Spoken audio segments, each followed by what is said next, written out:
Nous allons accueillir maintenant, avec grand plaisir, Marie-Amélie Le Fur. Elle est triple championne olympique. Elle est double présidente, bon c'est un peu moins bien, double présidente, hein. Présidente de l'Association nationale du sport et du comité paralympique français. Et surtout, chose très importante, elle a été marraine des défis cheval et diversité en Centre Val-de-Loire. C'est le plus important. Je vais vous demander de l'accueillir là très chaleureusement aussi et on la remercie d'être présente avec nous aujourd'hui et je vais laisser le suspense sur votre intervention parce que vous avez déjà d'autres choses à dire et pour rebondir sur ce qui s'est passé, merci à vous.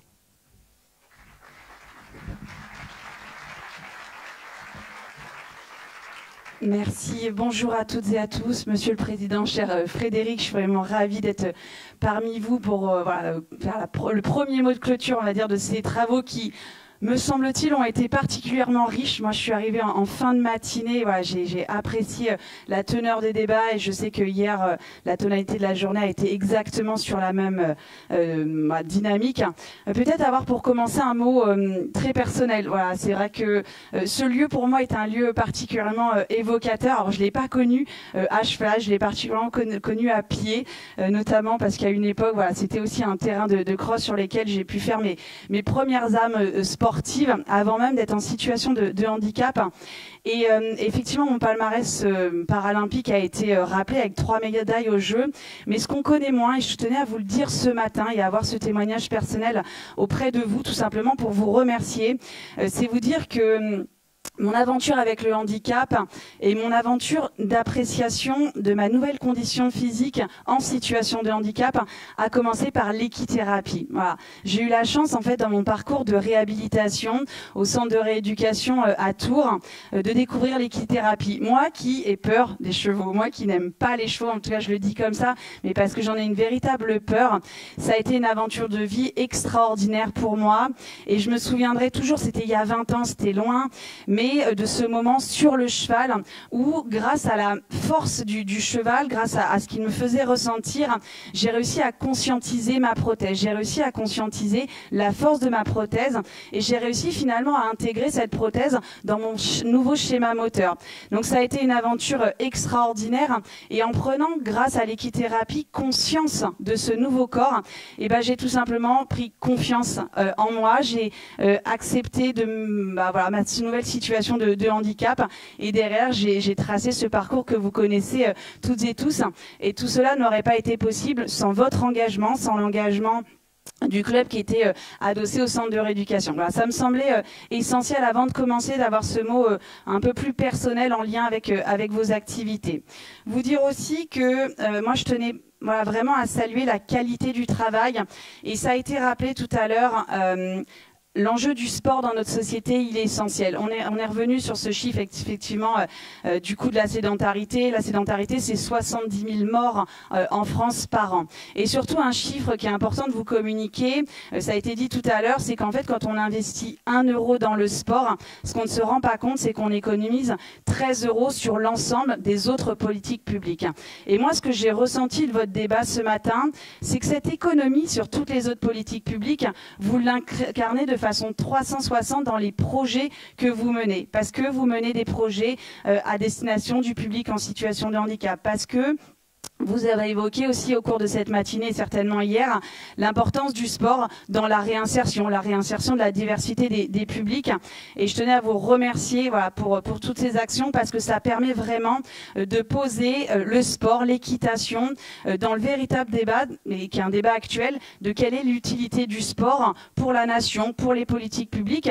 Et on en est même à un moment où on se pose la question de l'intérêt d'une politique publique du sport. Donc il faut vraiment voilà, que le message que vous avez porté entre vous aujourd'hui, ils sortent du schéma sportif et qui continuent à appuyer le sport comme étant un pilier absolument essentiel de notre société. Peut-être faire aussi un petit focus sur le comité paralympique et sportif français et ce que sont nos enjeux actuels. On a eu la période après 2024. On est désormais dans la période post-2024 et notre ambition et notre enjeu, il n'a pas changé. On a 3 piliers d'action. Le premier, c'est de continuer à visibiliser les Jeux paralympiques, mais qui sont une toute petite partie de notre action, mais plus globalement, à visibiliser le parasport. Alors, je pense que vous êtes familier avec le terme, mais moi, c'est un terme auquel je suis particulièrement attachée parce que quand vous utilisez parasport, déjà, vous valorisez l'évolution de notre écosystème, de l'écosystème des fédérations qui, depuis quelques années, ont pris vraiment conscience qu'elles avaient quelque chose à apporter aux personnes en situation de handicap. Et en moins de 6 ans, on est passé d'une vingtaine de membres au comité paralympique à près de 50 membres. Donc ça démontre bien que voilà, il y a une émancipation du mouvement sportif, qu'il y a une vraie question qui se pose sur la façon d'adapter les pratiques sportives aux personnes en situation de handicap. Et je pense qu'on avait besoin effectivement de ça dans notre action. Donc on a encore besoin d'avoir une visibilité de tout ce qui est fait et aussi de tout ce qui est fait pour un panel 360 de typologie de handicap. Et c'est là où je voulais aussi saluer la qualité du travail qui est mené par les différentes associations ou clubs qui sont porteurs d'une activité équestre. C'est que vous avez conscientisé que le handicap, il y avait un grand H et qu'il y avait une grande diversité de handicap. On est sur du handicap moteur, on est sur du handicap sensoriel, on peut être sur du handicap psychique, mental. Et vous avez su, au travers de vos différentes activités, répondre à cette diversité du public. Et c'est pour nous quelque chose qui nous tient à cœur. Le deuxième enjeu, c'est de travailler la question de l'offre. Et ça, c'est aussi beaucoup revenu ce matin, c'est comment collectivement nous faisons en sorte que dans l'ensemble des bassins de vie, notamment nous concernant à proximité du bassin de vie des personnes en situation de handicap, on ait une offre sportive adaptée. Et une offre sportive adaptée dans le champ du parasport, c'est quoi? C'est une bonne question. Parce qu'en fait, chaque personne en situation de handicap, et ça vous le vivez au quotidien certainement, ne vit pas sa situation de handicap de façon identique. À handicap équivalent, on n'a pas le même vécu, on n'a pas le même passé, on n'a pas la même vision et on n'a pas le même écosystème qui nous entoure. Et c'est aussi là, je pense, la grande diversité et la grande difficulté du sport, c'est d'être en capacité de s'adapter à la diversité de ce public. Donc nous, ce que nous prenons au comité paralympique, c'est tout simplement d'avoir une offre qui n'est pas forcément équivalente d'un territoire à l'autre, qui n'est pas forcément équivalente d'un club à l'autre, mais qui correspond aux besoins du public. Ça peut être une offre entre pairs, c'est-à-dire dédiée aux personnes en situation de handicap, puisque certaines personnes ne veulent pas pratiquer en inclusion. Mais ça peut être aussi à d'autres moments donnés, parce que ça répond à une autre typologie de public, et d'avoir une offre inclusive, où je pratique au milieu de tout le monde, parce que c'est quelque chose qui répond à mes besoins et ma façon de vivre le handicap. Et ça peut être aussi une offre qui est au plus près du service de santé des personnes en situation de handicap. Et donc d'avoir une offre à destination des établissements et services médico-sociaux. Et je sais que là encore, vous êtes énormément mobilisés au sein de la fédération. Le troisième pilier, et ça c'est pour nous un pilier, je crois encore plus essentiel parce qu'il est moins compris, il est moins visible, c'est celui de la demande. Parce que c'est souvent ce qu'on nous remonte, nous, en tant que tête de réseau du mouvement paralympique, c'est qu'il y a eu une vraie volonté d'action des différents acteurs et notamment des acteurs du mouvement sportif qui se sont mis en accessibilité, qui ont formé leurs éducateurs, qui ont acheté du matériel et pour autant la personne en situation de handicap, elle ne vient pas. Et ça c'est un vrai sujet parce que on a encore du mal finalement à inscrire durablement l'importance du sport dans le parcours de vie des personnes en situation de handicap. On l'a vu, c'est déjà pas une évidence culturelle en France de faire du sport. Le sport c'est toujours notre variable d'ajustement dans les quotidiens. On entend 90% des Français, et certains d'entre nous aussi dans la salle, parce que moi, des fois, je le dis, j'ai pas le temps de faire du sport. Mais c'est pas vrai. C'est pas vrai. C'est pas qu'on n'a pas le temps de faire du sport, c'est que nous ne nous donnons pas le temps au quotidien de faire du sport. Mais ça, c'est ancré culturellement depuis le plus jeune âge. C'est ancré culturellement depuis l'école primaire, où à chaque fois, le temps de motricité, d'éducation physique et la variable d'ajustement, parce que les Français, parce que les maths sont plus essentiels. Donc tant qu'on n'aura pas aussi ce changement culturel très fort, eh bien, nous aurons des adolescents, nous aurons des jeunes adultes et nous aurons surtout des personnes en situation de handicap qui considéreront qu'il y a toujours plus essentiel que de faire du sport. Donc on doit aussi collectivement porter ce plaidoyer que le sport dans le parcours de vie de la personne en situation de handicap, il est essentiel parce qu'il est vecteur d'émancipation, parce que je vous l'ai dit tout à l'heure au travers de mon parcours personnel, parce qu'il est vecteur de conscience de soi, il est vecteur de confiance en soi et ça nous permet vraiment aussi de ramener ce public dans l'inclusion. Mais souvent, et notamment au travers de votre pratique sportive, qui peut être une inclusion adaptée, j'ai envie de le dire, protégée. Le temps de pratique sportive aussi pour des jeunes qui vivent en établissement peut être souvent le seul moment de sortie un peu de la semaine de cet établissement. Et moi, j'ai envie que le sport, ce soit aussi ce moment de refuge, ce moment de rencontre, ce moment de découverte. Et c'est ça que nous devons collectivement offrir. Peut-être au niveau des débats qui sont ressortis ce matin, pour moi, il y a peut-être 3 enjeux qui sont les vôtres, qui sont les nôtres et sur lesquels on va devoir agir très prochainement. C'est l'enjeu, et c'est beaucoup ressorti de vos débats, de la formation et de la sensibilisation. Parce que le public en situation de handicap est un public spécifique. Là encore, je tiens vraiment à saluer la qualité de la fédération sur tout son programme de formation pour vous aider à être à l'aise dans l'accueil des personnes en situation de handicap. Vous dire aussi qu'au comité paralympique, nous avons développé une offre complémentaire qui est, on va dire, peut-être le premier niveau d'initiation et qui gagne à être connu, qui est ce qu'on appelle le dispositif Club inclusif. Club inclusif, c'est quoi? C'est tout simplement une petite sensibilisation de 2 jours qui est donnée à destination des clubs, qui est totalement gratuite pour les clubs, puisqu'elle est portée par le comité et les collectivités en local, et qui permet tout simplement de jouer contre la peur que l'on peut avoir d'accueillir une personne en situation de handicap. Donc on ne va pas vous apprendre à donner un cours d'équitation à une personne en situation de handicap. Ça, c'est la fédération qui s'en charge et c'est elle qui est vraiment en compétence sur ce domaine-là. Nous, on va tout simplement apprendre ce qu'est le handicap de niveau 360. Je ne suis pas sûre que ça s'adresse à vous qui êtes présents dans la salle, parce que si vous êtes là, c'est que vous êtes déjà, je pense, bien mobilisés sur cette thématique. Mais c'est quelque chose aussi qui va être important de valoriser au sein du réseau et de donner à connaître et qui est vraiment complémentaire de l'action menée par la fédération.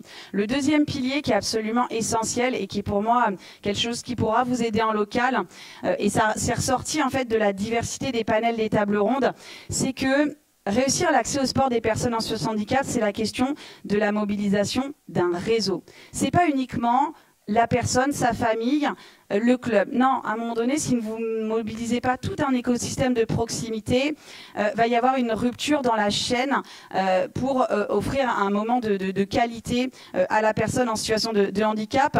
Donc c'est la mobilisation des écoles de proximité, c'est la mobilisation de tout le secteur médical et paramédical.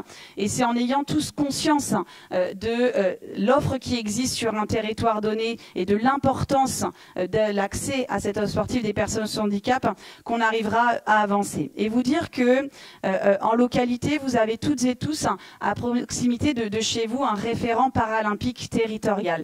Il faut savoir que depuis maintenant 5 ans, le comité paralympique est déployé dans les régions. Nous avons un salarié dans chaque région qui est là pour accompagner les acteurs du parasport en local. Vous accompagner à comprendre ce que c'est de déployer une offre inclusive. Vous apprendre aussi à connaître le réseau de proximité. Et parfois, on n'identifie pas toujours les acteurs sur un territoire donné. Et ça, c'est notre rôle, de vous amener à travailler en réseau. Et surtout, et parce que ça, c'est un petit peu le nerf de la guerre, on ne va pas se le cacher, nos référents paralympiques, ils ont aussi une vision assez fine et aiguisée du modèle économique que vous pouvez aller mobiliser pour développer une offre sportive adaptée aux personnes en situation de handicap. Parce que ça peut être un surcoût, parce que c'est souvent aussi des cours qui sont menés avec moins de personnes. Et donc pour la structure porteuse, qui sont pas forcément on va dire le modèle économique le plus vertueux, mais il existe des offres qui sont adaptées, des offres qui sont spécifiques, mais qui sont trop méconnues tenue des acteurs de proximité. Donc c'est aussi le rôle du comité paralympique de vous amener à connaître ces offres-là. Et sachez que vous avez aussi sur notre site internet un outil numérique qui s'appelle Trouve ton financement et qui vous permet à un moment donné, sur un territoire donné, de connaître toutes les enveloppes que vous pouvez mobiliser en fonction de la caractéristique de votre projet. Aussi bien les enveloppes nationales que les enveloppes territoriales et qui sont parfois liées aussi à des dynamiques propres par vos collectivités de proximité. Troisième et dernier enjeu absolument essentiel, je vous le disais tout à l'heure, c'est celui du faire venir. Comment je fais venir une personne en situation de handicap dans ma structure? Et là, on a aussi développé, et encore une fois, c'est pas un outil révolutionnaire, mais c'est vraiment un outil dont vous pouvez vous saisir, vous, localement, qui s'appelle ESMS et Club. ESMS et Club, c'est quoi?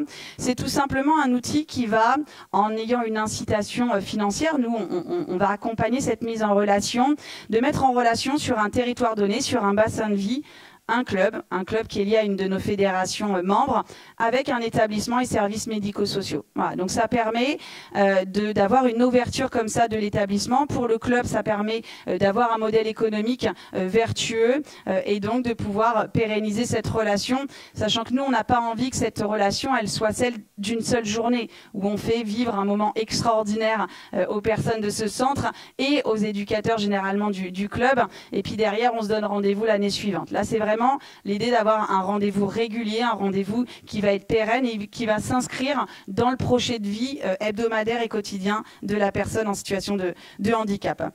Comme je ne veux pas être trop longue et que je le suis déjà, peut-être dire deux choses. Déjà, de vous inciter à encore plus valoriser, communiquer sur tout ce que vous faites. Je pense qu'on méconnaît trop ce que fait la Fédération française d'équitation, ce que vous faites toutes et tous en territoire. Donc continuez à le valoriser, vous inscrire bien évidemment dans le Handi-Guide malgré toute la faiblesse de l'outil, et on les connaît toutes et tous ici présents, mais c'est important parce que nous c'est la banque de données utile et ça nous permet aussi un peu de suivre l'évolution des politiques publiques. Et vous dire aussi, et je terminerai par ces mots parce qu'ils sont essentiels, que quand j'ai préparé cette intervention, je me suis dit mais qu'est-ce que je vais leur dire? Parce que quand j'interviens auprès des autres fédérations, j'ai plein de demandes. J'ai plein de demandes parce que le niveau de structuration, il est récent, parce qu'on est sur des fédérations qui n'ont pas une grande antériorité. Et vous, cette antériorité, vous l'avez. Vous, cette vision 360, vous l'avez. Et je ne dis pas ça juste pour flatter le président ou l'équipe ou la gouvernance en place, mais parce que c'est une réalité de territoire. Donc la demande que j'ai envie de vous formuler aujourd'hui, c'est aussi d'être à nos côtés pour faire grandir ce réseau des fédérations. Ce réseau, je vous le disais tout à l'heure, des 47 autres fédérations du mouvement paralympique, du mouvement parasportif, qui n'a pas votre niveau de maturité sur les formations, sur l'adaptation de la pratique sportive. Et donc on a besoin de vous là pour accompagner et faire en sorte vraiment qu'on ait dans chaque territoire donné une pratique sportive diversifiée, adaptée aux besoins des personnes en situation de handicap. Voilà ce que je voulais vous partager ce matin. Merci beaucoup Amélie, Marie-Amélie.